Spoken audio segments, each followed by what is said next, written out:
Hello, everybody, and welcome back to Devis Scottus. Today, our challenge is to do a self portrait of ourselves. So instead of wasting any of your time, let's just get into it. All right, so to start off here, I decided I was going to draw my nice little oval head here. I'd describe my head as an oval. I think that's the appropriate shape for it there. Clean up the lines a little bit. Add a nice little smile with my pearly whites. I'm not great at drawing teeth, admittedly. I will say that. Had to get my nice, beautiful, bulbous nose in there. Get my nice little beady eyes, as I've been told they are. Get my nice, unkempt eyebrows.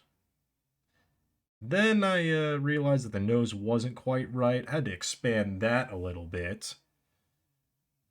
Just a little bit, though.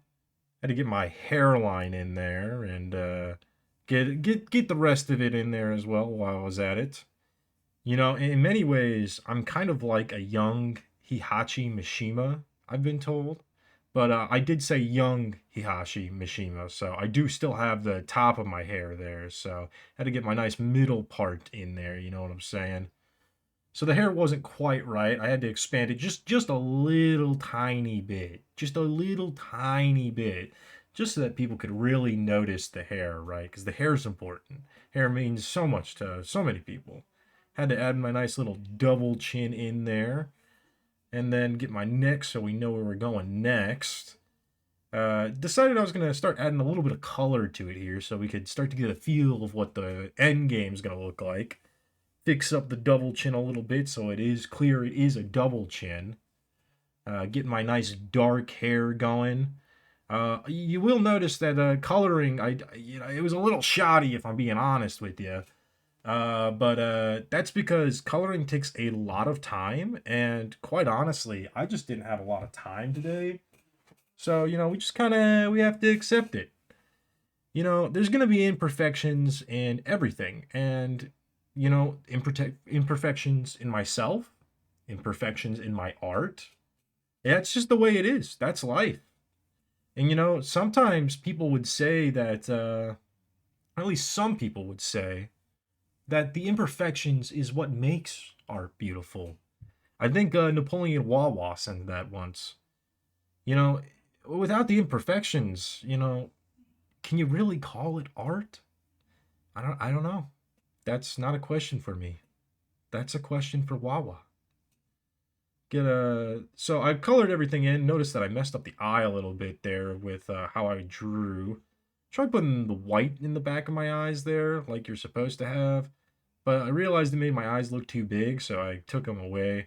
Really have to emphasize the fact I have little tiny beady eyes because we gotta stay accurate. We gotta stay accurate to real life me. So now that we had the whole like head area done, it was time to start working on the body. Now I'll be honest, I've never been great at drawing bodies, if I'm being real with you, hands especially. But you know, we kind of just have to adjust.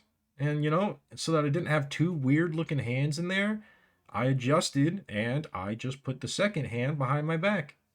Now, what is my hand doing behind my back in this self portrait? That's a question you're just going to have to ask yourself because, art's supposed to ask questions, right? It's supposed to do that. It's supposed to make you think. Now, I got my nice little belly button in there. I got my seashell. Got to make this monetizable for YouTube, if you know what I'm saying. And for that same reason, I added these nice little crabs here. They're chill guys. I like crabs. They definitely help me out. Might pinch me a little bit, just a little tiny bit. But sometimes you have to make sacrifices for your art, and that was the sacrifice I was willing to make for this piece here. So now that we got the basic outline done, it was time to start coloring again, get a better feel of how the final piece is going to look. I can't tell you how like much time coloring almost always takes. Like I'll tell you, the lines they're a lot, but sometimes the coloring can just take so much longer, especially if you have them in the wrong glare like I did there. It just makes your work so much harder.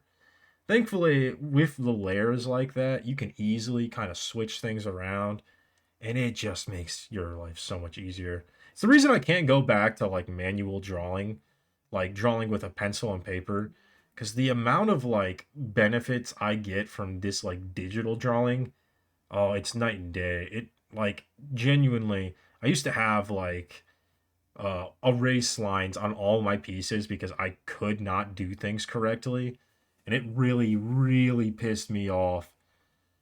But with drawing online, you don't get any of those. You can change colors on the fly. You can expand things, small thing like make things smaller. You can even just completely keep layers separate so that you don't have to fuck with them when you fuck with other things. So at this point, I gotten a lot of the basics done. I'm fixing a bit of the coloring there, and I realized that when my piece was truly becoming, I had to expand the canvas a bit. I realized that in a way, I was kind of like a male Aphrodite if you thought about it.